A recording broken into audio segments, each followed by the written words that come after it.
Hey everybody, welcome back. So for my last class before I graduate, this class is called React Native. And if you're not familiar with this topic, React Native is used for making mobile apps. And in the first assignment, it was very simple. We just wanted to create a very simple, text on the screen, maybe have like some sort of an event. In this case, I have a tap to click so that it brings up another text window. Basically, that's all there is to this project for today. Now, what's really cool about this is this snack.expo.dev website.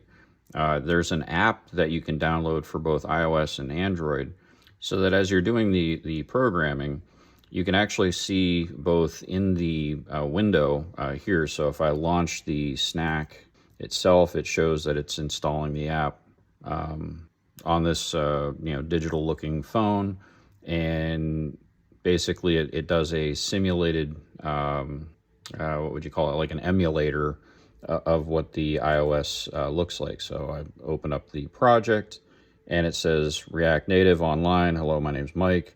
Tap to see more, and the mouse is simulating the phone tap, and it says thanks for tapping.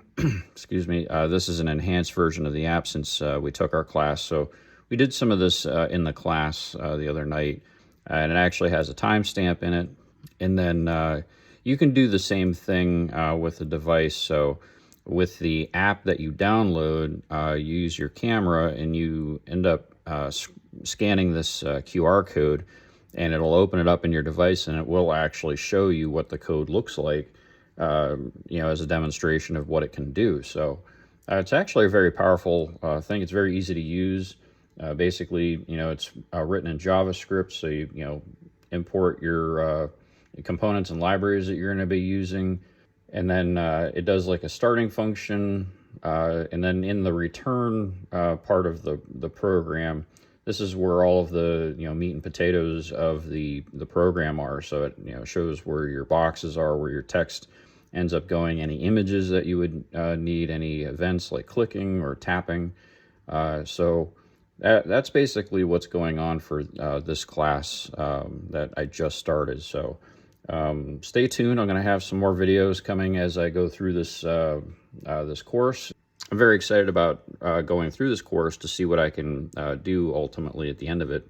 What I'm thinking about doing for my final project is to make a very simple Jarvis. I've been kind of working on an AI local version for a while, and I want to see if I can make a very simple version of something that does text to speech or speech to text, and then have that tied to my phone somehow.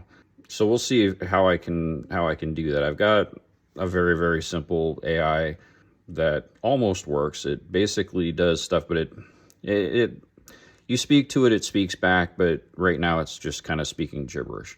But at the moment, it's still a fun project, and I'd like to see if I can tie this app to the program that I'm writing. So stay tuned, and I will see you all next time.